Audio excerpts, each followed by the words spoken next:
Hello everybody, and welcome to or welcome back to my channel. My name is Kiriana, and today I am here to share the story of my mother's murder. Pennington County Sheriff's Office has arrested 64-year-old Brent Kurtzman of Rapid City. He's facing charges of first-degree murder and first-degree arson. That's after law enforcement found a woman dead inside a home this morning in Rapid Valley. The victim has been identified as 54-year-old Dodge-Fisk of Rapid City. It started before dawn this morning around 5:45 a.m. Sheriff's deputies arrived on the 6,000 block of Longview Road in Rapid Valley, where they found Fisk dead inside a home. The sheriff's office says they also found evidence of arson. Their investigation led them to a home about 10 miles away from the scene on the 1700 block of Moon Meadows Drive. That's where they found Kurtzman with what appeared to be self-inflicted injuries. He was rushed to the hospital and later arrested.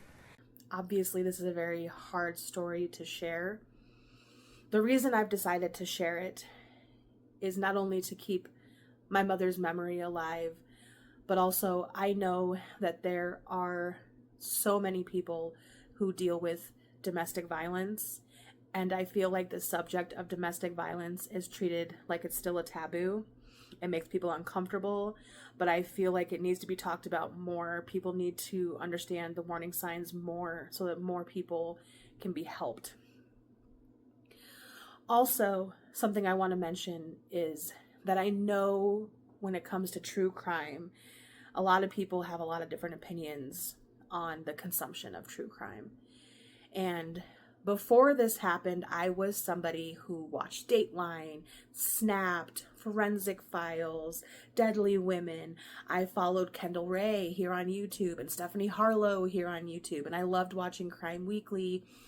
And I think a lot of the fascination comes from the fact that it's really hard for us to process how people can be so evil and commit such heinous crimes against other people. It's really hard. And I think subconsciously our brains have like a survival instinct of the more we know, the less likely something like this will happen to us, right? And since my mother's murder, I am not as involved in true crime, but it is still something that I'll watch from time to time because I think it's important to share these stories. There is good in humanity, but there's a lot of evil, and I think it's important to keep that in the subconscious. But not only that, it does keep the memory of these people alive. People that I never would have heard of, I know of because of these stories. And being somebody who ended up actually experiencing crime in my real life, I just feel like it's important to share my mother's story, and I want people to talk about her, and I want people to talk about what happened to her. So that maybe somebody else's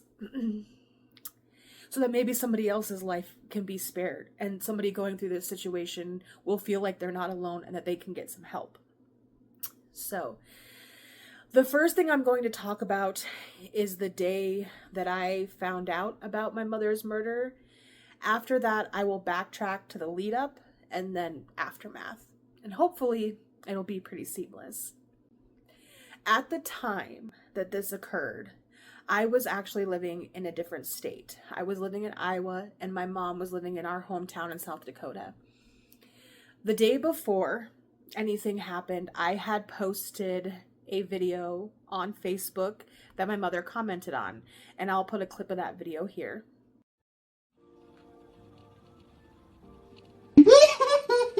Called it. I knew it. No! Why would you do that? God, you're so stupid. That is why we do not go for toxic men. You were going to double cross that. Her hand couldn't wrap around. How big is he? Like, you enter a whole 10 seconds before he does. Oh, God. Hey, babe, we're out peanut butter. Oh, wait, I'm single. That's why I've got books. So after I posted this video, my mother had commented on it, and I'll put the picture of the comments here. And that was my last conversation with my mom. That night I went to bed. I'm pretty sure I read a book. I was up till probably 3 or 4 in the morning reading the book. And I remember waking up at probably noon or 1 p.m. my time. I was an hour ahead of my mother. The first thing that I saw when I picked up my phone when I woke up was a message from one of my mother's friends asking when was the last time that I spoke to my mother. Now, in normal situations, I think that would automatically make people upset and scared for their loved one. But I had received messages like this before. My mother was very notorious for letting her phone die and not answer. And because I already knew she was in a toxic situation with her ex-boyfriend, I could see her going to stay at a friend's house and not responding. But even though I had received messages like this before, I knew she was gone the moment I read that. But I was trying really hard not to panic. So I texted back the friend and I was like, yeah, I heard from my mother last night. Why do you ask? And the friend was like, well, I need you to contact this person. Here's the number. And I was like, okay, why? No response. And at this point, I was 100% sure my mom was gone. And I knew why and how. So I called my brother and I was like, hey, have you heard from mom? Has any of her friends messaged you about her? And my brother is 10 years younger than I am, but he is able to keep a more level head in situations than I am. And he was trying really hard to calm me down. And he was like, hey, don't freak out right now. If something really bad had happened, we would have been contacted by now, right? It's key. And he was like, just try to reach out to a few more people, maybe contact her place of work and see if maybe, she did go to work today or she called in, call around first. Again, if this was something really serious, we would have been contacted by now. So I'm trying really hard to rein in my emotions. And the first place I call is her place of work. And the receptionist answers, and I remember saying something like, hey, I'm sorry. My name is Kiriana and my mother works there. And I was wondering if she had come into work today or if you heard from her, because somebody reached out and said they hadn't heard from her. And the receptionist ended up saying, I'm sorry, I'm the one that has to tell you this, but your mother has been killed. She didn't give me a lot of information. And I just lost it. As you would, right? And before I had done this, I had tried multiple times to call my mother and hadn't gotten through. And I ended up, after that phone call, calling my stepfather. Now, my stepfather and my mother had divorced a few years before this, but I was still very close with my stepdad, so I called him and I told him that my mom was gone, and I asked him if her ex-boyfriend had done it. His name was Brent. I said, Brent did it, didn't he? And it just so happened that while I was on the phone with my stepdad, there was a detective at his door who had just come to tell my stepdad about what had happened. And later on, I got a call from that detective to ask me questions and also ask why my first reaction was to ask if Brent had done it. So I had to go through a whole spiel of why. Now, I was living with a friend at the time and I had called her to let her know what had happened, and she called off work and came home to be with me. And I found out from her that actually, like maybe an hour or so before I found all this out, that there were police from our town I was living in who had tried to contact me.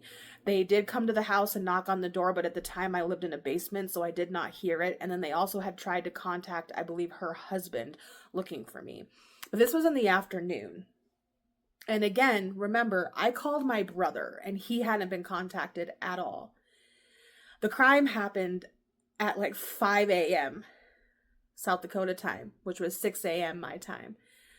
And I think I was a little upset at how long it took for us to be notified, because everybody in our hometown knew what was going on before we did. And that was really hard to swallow. And of course, by that, as the day progressed, I was getting phone calls and messages. My phone was not shutting up. It was a really, really hard day.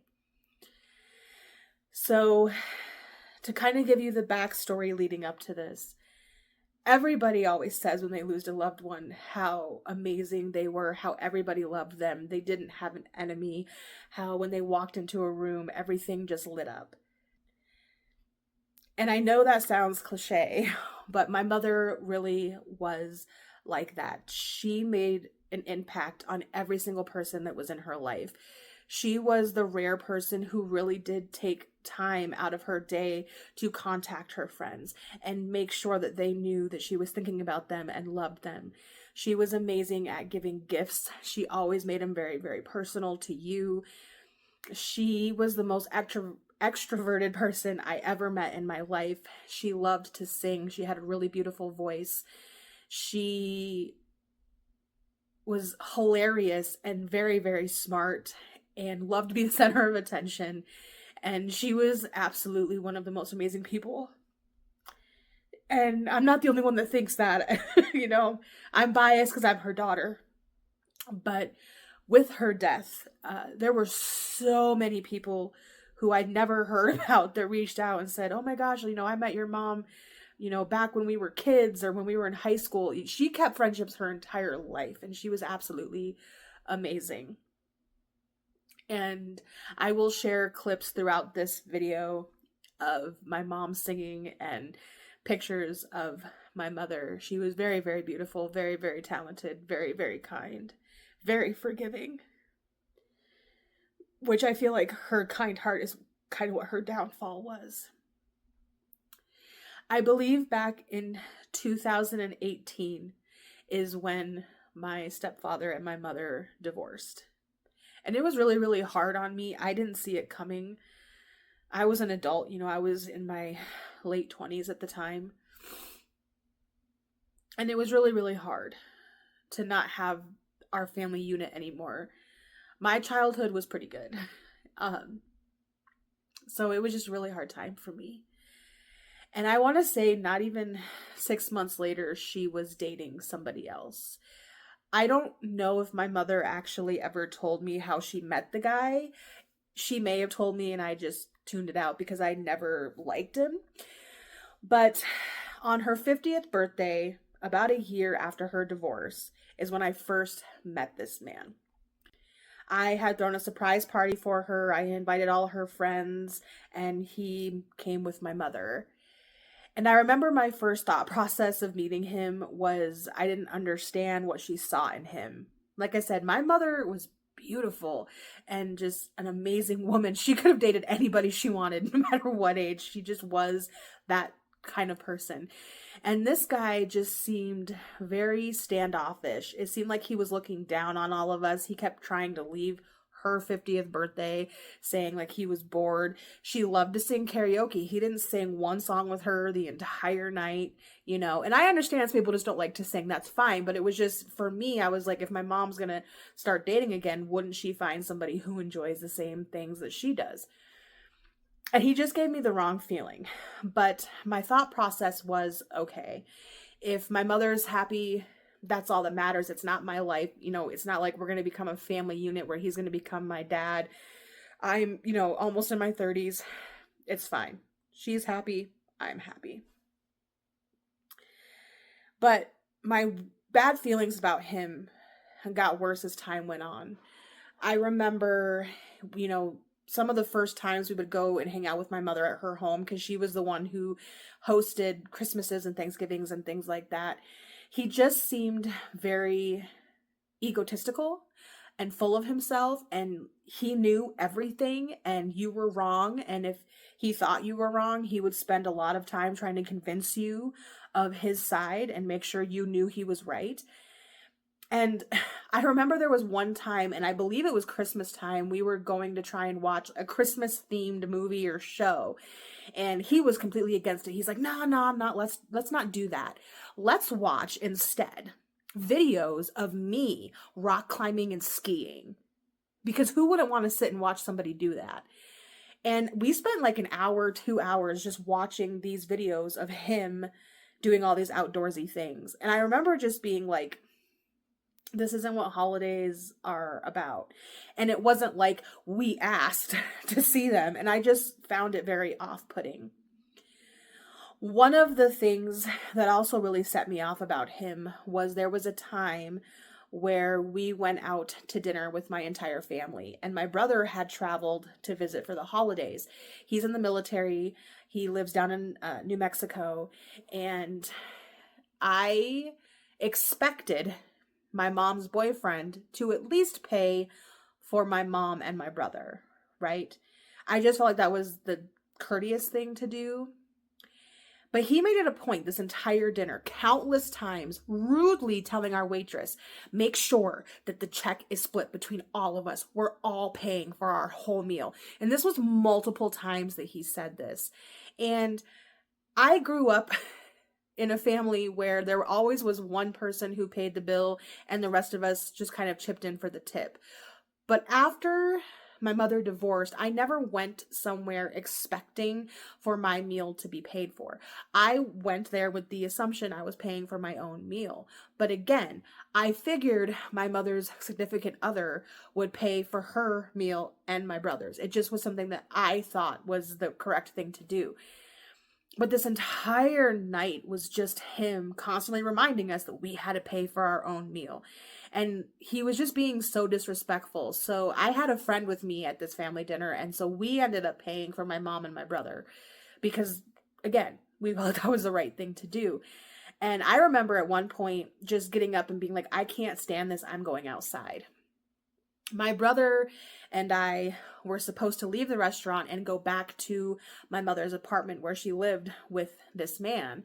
And I remember telling my brother, I was like, hey, like, are you going? And if you're going, like, I need to make sure that you're with me when we go up there because I will do something stupid. He has pushed me to my limit tonight with how rude he was being to everybody about a check for a meal. So we ended up going back to the apartment and things were fine. We had a good time hanging out as a family, but I just remembered that was kind of my first tip off with him. Around this time as well, any time that I would go and hang out with my mother, he was constantly messaging her, constantly. We have a event that happens during the summer called Summer Nights. Every Thursday, there were like street performances and street vendors, and we all go hang out as a town, right? And I would usually go meet my mother at her place of work and wait for her to get off, and then we'd go downtown together. And I remember every time I would go and wait for her at work, she was constantly on her phone. And it was him messaging her, just constant. Like within every 5-10 minutes, she had a new message from him. And if she didn't answer, he'd message again. If she didn't answer, he would then call. I witnessed this on her phone multiple times. And it would aggravate me that he was so obsessed with my mom that she couldn't even hang out with me without him flipping shit. Right? And that was something that happened throughout their entire relationship. I found out from other sources after the fact that yes, this was something that happened basically every single day of her life. There was one particular time where my mother and I had gone out of town for a concert. It was like 45 minutes away from our town, right? And it was a band that's really close to us. It was a family friend whose family was performing. And I remember he kept calling and calling and calling and calling and calling. And eventually I just grabbed the phone from my mother and I answered it. And I was like, hey, my mother is with me. I am her daughter. She is allowed to spend time with me. We are at a concert. She will message you later. And I hung up. Hindsight, maybe that wasn't the best thing to do to an abuser. But I was just so fed up with him constantly messaging her that entire time. We had been gone for maybe 45 minutes at this point, and he was already just blowing her phone up. And it really bothered me. Another situation that I had with him leading up to this was that at one point they had an argument, and he decided the best thing to do was to call me, her daughter, at 3 a.m. and bitch about my mother to me, as if somehow I was going to take his side. And not only that, he decided to throw my stepfather in there and say, I don't know how your stepdad put up with her all those years. Like, excuse me? And this man is in his 60s, okay? And acting like he's in high school. And I don't know what went through his mind to think that I was going to somehow sympathize with him. But it was crazy to me that he would call me at 3 a.m. to bitch about my mom, as if I was going to be like, oh, you poor thing, I'm so sorry. I don't know where that thought process came from. There was another instance where he called me again, same thing, they had gotten to a fight, but he decided to tell me that he was going to press charges on my mother. Then I found out my mother was in jail. My mom has never been to jail, okay? So she tells me that she's in jail on a domestic violence charge. And she wants me to tell my brother about it. And I'm just sitting there like, what in the hell is going on? Like, why is she still with this guy? Of course, when she goes in for her first court appearance, Brent's there and he's like, I love her so, so much. I don't plan on pressing charges. It was just a misunderstanding. It was a fight. Nothing happens. My mom's released. But now she has something on her record that she was in jail for domestic violence. I was not there for this fight, so I can't tell you what really happened. But I can tell you that my mom is not a violent person. She hates confrontation. And the story that I got was that they got into an argument while in the car together.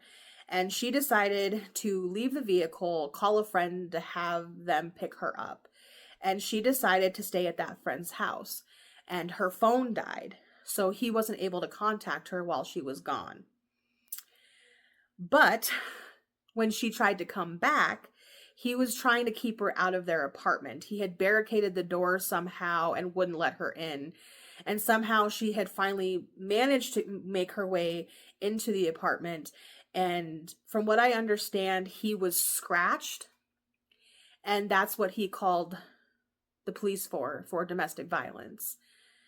I truly think that my mother was trying to defend herself and that this whole thing was a power move on his part. This is speculation because, again, I was not there. There's no police report on this, really. But to me, it sounds like he wanted her to know, like, I am in control of this situation. You try to stand up for yourself. You try to leave me. This is what's going to happen. I mean, he put her in jail. That's my opinion. I don't know if that's true or not, but from what I know of him and what I know of domestic violent partners, because I've been in a domestic violent relationship myself, that's 100% makes sense to me, especially because I've known my mom my entire life, never seen that woman go violent, ever. Not one time. And I was a problem child. I really was. And my mom and I got in quite a few arguments, and she never hit me. Not one time. Not one time in my life did she ever shove me, scratch me, hit me, nothing like that. So you're telling me all of a sudden she's turned violent and was hurting you and you were scared for your life? A man who is taller than she is, more athletically built than she is. Like, I can't believe it. But again, I wasn't there, so who knows? Any time I spent with my mother was me trying to convince her to leave this guy. I never understood why she stayed. I just didn't understand it. Like, it wasn't even the personality type she would go for, let alone everything else he did. And I know that she never would have told me if she was being abused physically, but I really do think that she was. And I know that she was abused mentally. And I think one of the excuses she always gave me was that it was too expensive to move out on her own. And I mean, fair, where we live, a 1-bedroom apartment is like $1,500 a month. It's expensive to live where we are. And on her income, she just didn't think she could do it. But to me, this wasn't an excuse. She had so many friends who knew the red flags and were willing to let her stay with them. They had garages, they had spare bedrooms. There were so many people who were like, if you need to go, you can stay with me until you figure it out.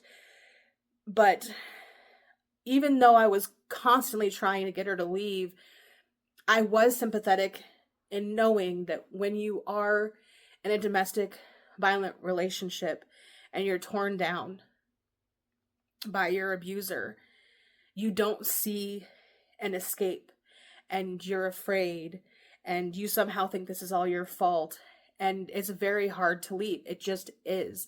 And unless you've experienced that type of situation, I don't think it's easy to understand, because of course someone who hasn't can be like, just leave. Like, why don't you just go? Like, what's so hard about it?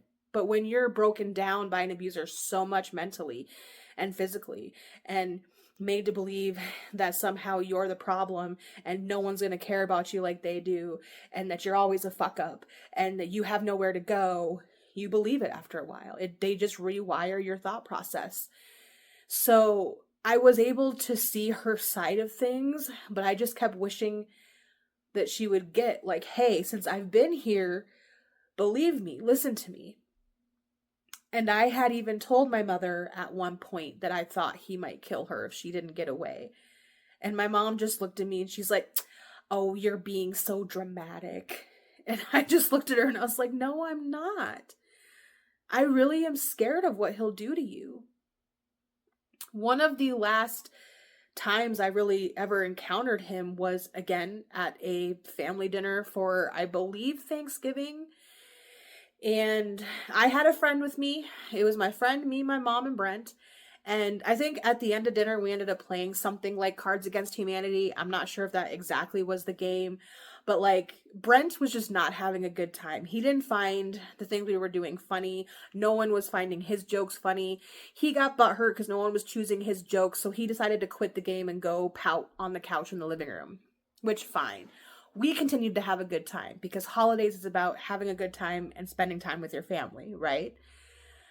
After maybe an hour or so later of him quitting the game, all of a sudden he turns around and looks at us and he's like, well, you guys shut the fuck up. This is my apartment. I don't know why you guys are doing.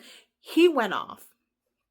And I just couldn't hold my tongue. So I looked over at him and I said, first off, this is not your apartment. This is also my mother's apartment. And we are here spending time together as a family and having a good time. We're not hurting you in any way. We're literally just sitting here laughing and enjoying each other's company. And if you don't want to join, that's fine, but that's your choice. That's paraphrasing. I don't remember exactly what I said. But at that point, he thought he was going to get feisty, and he stood up like he was going to come at me. And I stood up too, and I was like, oh, yes, please, because I really wanted this to happen. But the friend that was with me just stood up. He was a man. And he said, you know, you probably don't want to do that. He's like, you know, we're okay. We'll go ahead and leave, because obviously our presence is bothering you, but you do not want to step up to these women. And I told my mom at that point that I loved her very, very much, but I would not be spending another holiday at her home like this. We could go out and celebrate somewhere else, but I would not come back into this situation, because every holiday had something like this happen. And it was just, I couldn't do it anymore, because I knew by going there and being in his presence, I could possibly make things worse, because I didn't want to hold my tongue. He didn't scare me. And after every one of these instances, he would always try to play so nice to me the next time he saw me, and I hated it. And I never once liked him. I saw all the red flags, and I constantly tried to get my mother out of the situation. I had a lot of death. Ooh. So we actually had a lot of tragedy happen in our family before this. In 2023, my grandfather died. And then a few months later, my uncle died. And my grandfather died of Parkinson's disease. We knew it was coming. We were prepared. But my uncle's death, we were not. It happened very, very suddenly. We didn't know that he was sick. The people that knew him where he lived knew that he'd been going downhill for quite a long time, but he never told us. We had no idea.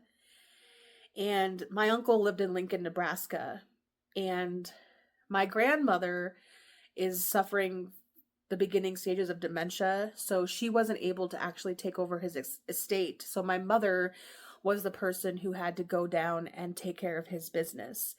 He owned a restaurant down in Lincoln and obviously his personal estate.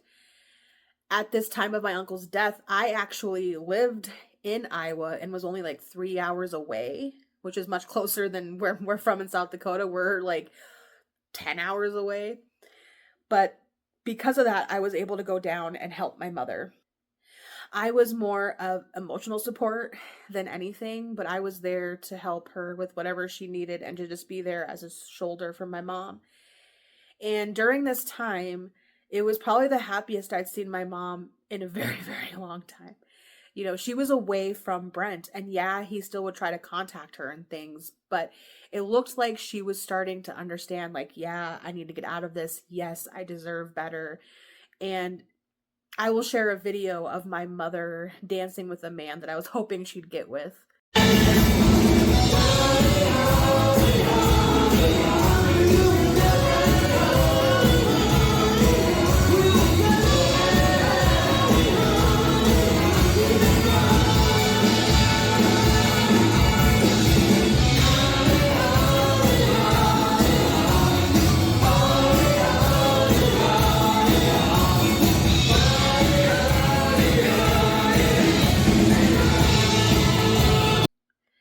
So it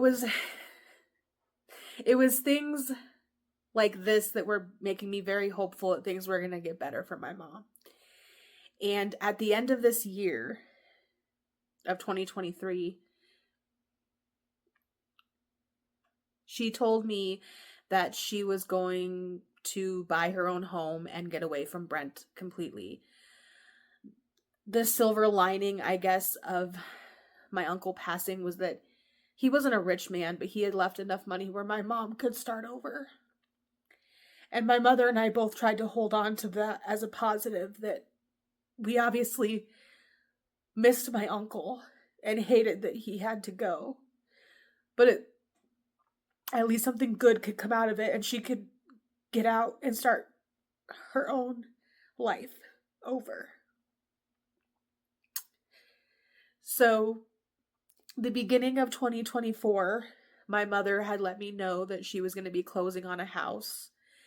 And I made sure to tell her, like, hey, I'm very proud of you, but please don't let him know where your home is. And during our conversation, she had asked me if I had planned on moving back home. And I said, yes, absolutely. And I will, because I don't want you to be living in that home by yourself. I want to be able to be there to protect you.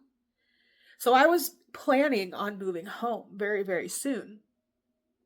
And I just kept reminding her, hey, don't tell him where you live. Don't answer any more calls. Don't have anything to do with him. I don't want anything to happen to you. And it seemed like that was the route that she had taken. Now, on the flip side of that, she also was talking to my brother, because this was going to be like our new family home, our new base for all of us to come back to.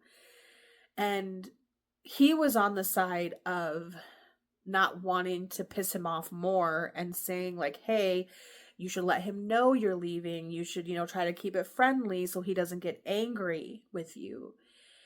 And from the information that I have, it sounds like she did end up going the route of trying to keep friendly with him, because I know that he had gone to her home a couple of times to help her hang some things. And I think right before she died, my mother had gotten sick and he had brought her like medicine and soup and things like that. She didn't tell me any of that. From what I knew, when she bought the home, she hadn't moved in yet because she still didn't have any appliances or furniture. And she was staying at a friend's house that she worked with. And I kept saying to her, I don't want you in that home by yourself. I'll be coming home soon. And my plan was to be there within a couple of weeks. I was just looking for a job because I really wanted to be working before I moved back in with my mom so that I could help her make the house payment and pay the bills. But it didn't happen that way. The man accused of killing a woman in Rapid Valley on Tuesday was denied bond today. 64-year-old Brent Kurtzman will remain in the Pennington County Jail, charged with first-degree arson and first-degree murder in the death of 54-year-old Julie Fisk. Pennington County State's Attorney Laura Retzel laid out the grisly details of the crime, telling the court Kurtzman bludgeoned Fisk while she slept and then set her home on fire. According to Retzel, Fisk had just ended her relationship with Kurtzman and moved away from him. In the early morning hours of Tuesday, sheriff's deputies found Fisk dead inside a home on the 6,000 block of Longview Road in Rapid Valley. Good evening, I'm Jack Cottle. 64-year-old Brent Kurtzman of Rapid City was in 7th Circuit Court today, being arraigned on first-degree murder and first-degree arson charges. Kurtzman pleaded not guilty to both charges. Kurtzman is accused of the murder of 54-year-old Julie Fisk in February and is accused of setting fire to her home with her body still inside. He faces either life in prison or the death penalty if he's convicted on the murder charge. And Judge Jane Whip Fifley set a deadline in mid-May for the state to decide if they'll seek the death penalty. The first-degree arson charge carries a maximum penalty of 25 years in prison. Kurtzman is being held in the Pennington County Jail.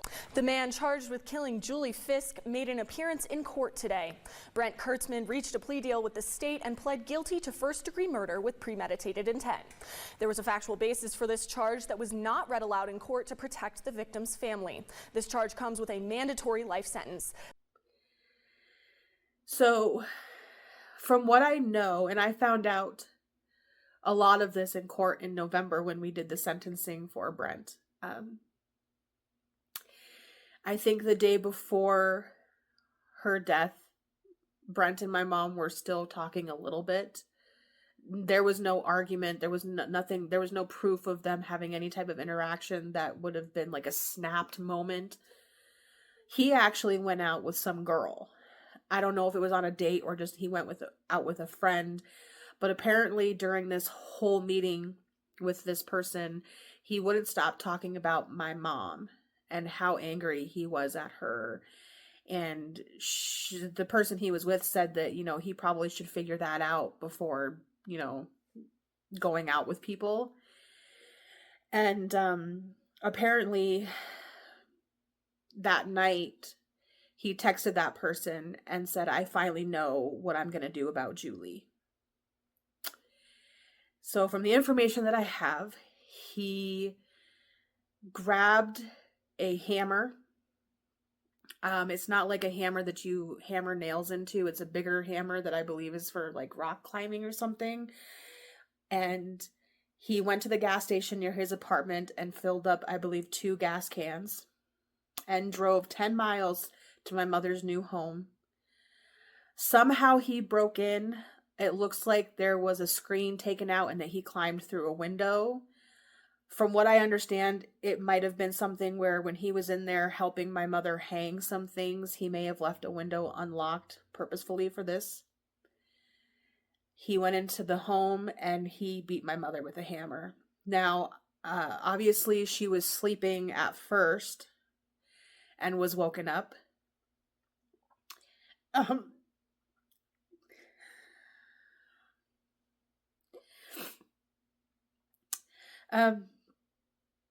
There were defense wounds on my mother because she did try to fight back.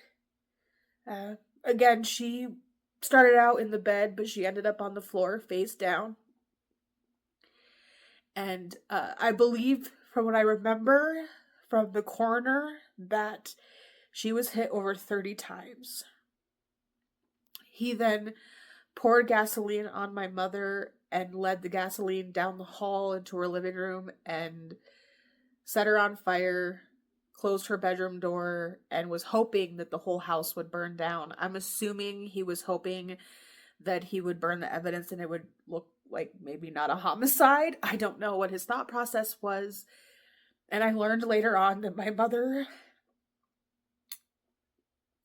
was still breathing when she was caught on fire, and she did die from bludgeoning but also smoke inhalation.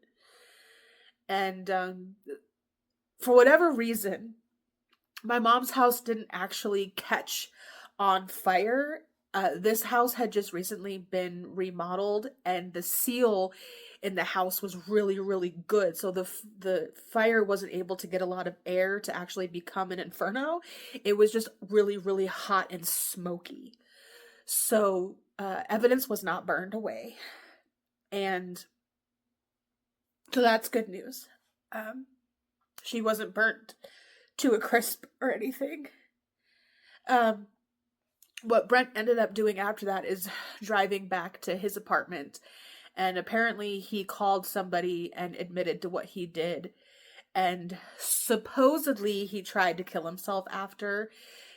In the news reports that I have shared, it will talk about self-inflicted wounds, but I really feel like he was just trying to make it look like he was sorry. I really believe he loves himself too much to actually kill himself. I don't feel like he has any remorse.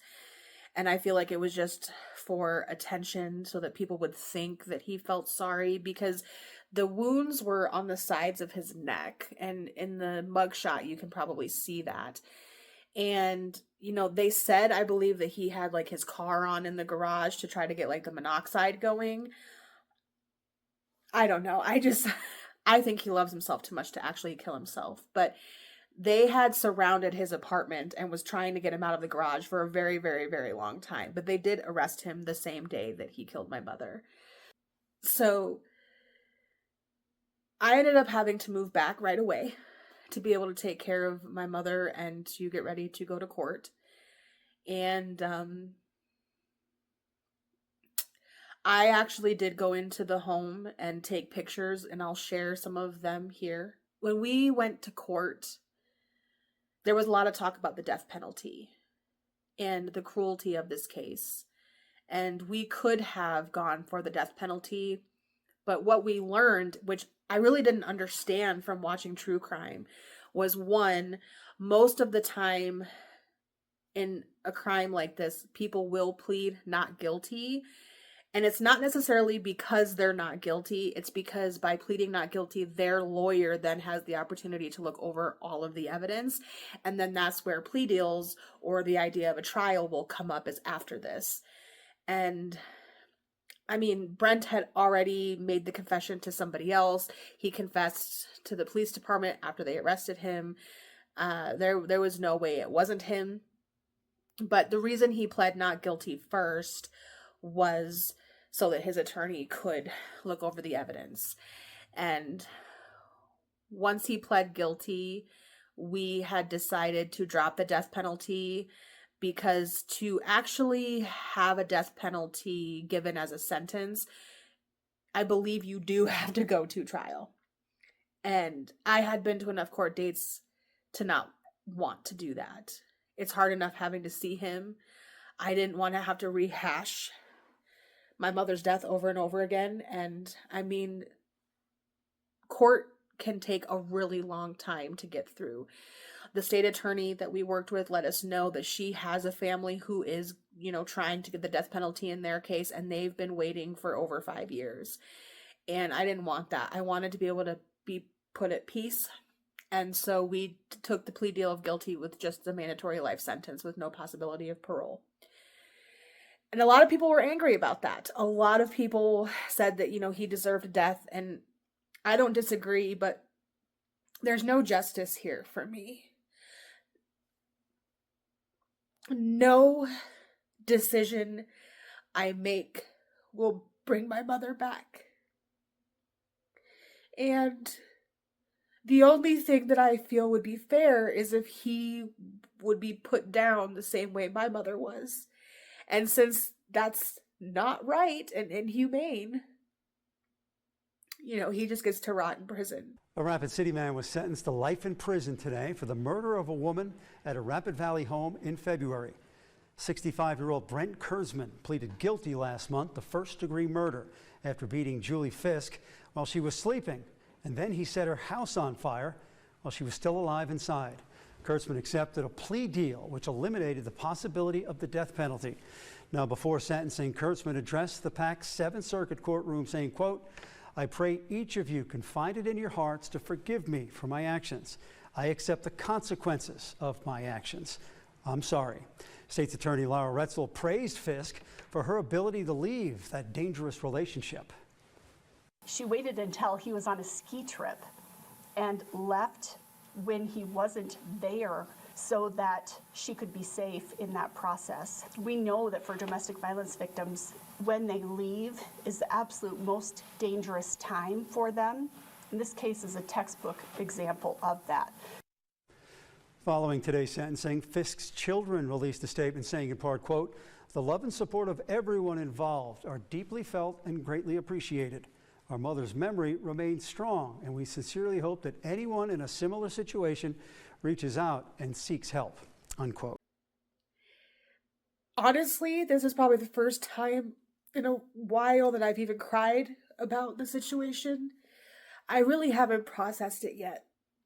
Right when it happened, I was so busy taking care of her affairs, getting all of her bills paid, her house on the market, going to court, trying to do her funeral, and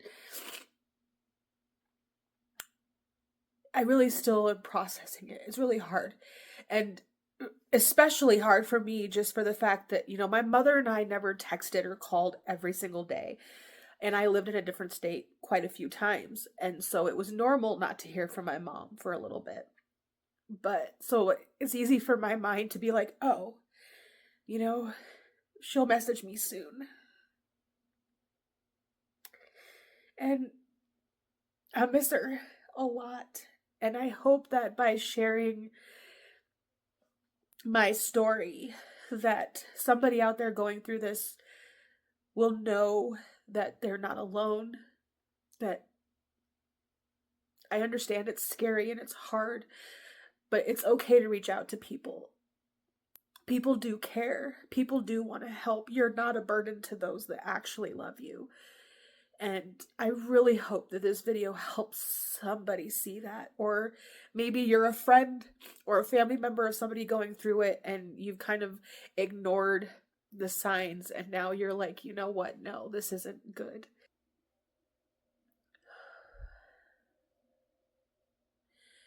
It's a very difficult topic, and I just hope that people stop treating it as such a taboo thing and start talking about it more and sharing their stories. I think it is helpful for those people going through it, and I really hope that my mom's story helps somebody. During her memorial, her place of work actually shared a video. Hi everyone, this is Dustin from the Ashley store in Rapid City. This Saturday at 4 p.m. we will be closing early to celebrate the life of a dear employee we tragically lost. On that day, we will also be dedicating our efforts to the fight against domestic violence. For every purchase made at the Ashley store on Saturday, May 4th, we will donate 10% of our sales to Wavy, a local organization working against violence. And that really made me cry to know that they were going to try to do something for others suffering. And my mother, because she loved being the center of attention, would have loved that even something so tragic could maybe bring some good in the world, because that's all she wanted. And that's what I'm trying to do with this story. And I don't want my mother's legacy to be just her murder. As awful as it was, we even had somebody at the sentencing who had been in forensics in the military talk about how this was the worst and most brutal thing they'd ever seen. The coroner who did the autopsy couldn't handle even telling us about it, and I wanted every single detail. It's not something I want. I don't want her to be remembered for that. I want her to be remembered as a very vivacious, talented, beautiful human who in her death was able to inspire and help others. That's what I want out of all of this. Sorry if it's hard to hear me. I'm trying to keep it together. So I'm going to share a couple more videos and pictures of my mother here at the end. I am also going to add some helplines down below in the description box if you are going through this situation, and also kind of offer an ear. I will listen. If you don't want to talk to people close to you because you feel like they're going to judge you or you feel ashamed, I will do anything in my power to help, even if it's just listen and let you know that you're not alone and it's okay. And I really hope this is like going back to the very beginning when I talked about true crime. I really do hope that my mom's story continues on and that more people look into it and talk about it, and maybe they'll have a perspective that I don't, because obviously this was my mother, but I want her story to continue. I want people to know her, and I want her death to inspire something good. I don't want to live in the dark part of it. I want there to be light in it. So thank you so much for watching. If you do have any questions, please leave them down in the comments. I'll answer them as I can. I know I didn't give a lot of information dealing with the actual crime, but it's still kind of just very confusing and not something I necessarily want to dwell on. But I'm willing to answer questions and maybe make a follow-up video if I have to, if there's a lot of them where answers need to be given. But I really appreciate the time you've taken to watch this video, and I love all of you, and I love you, Mom.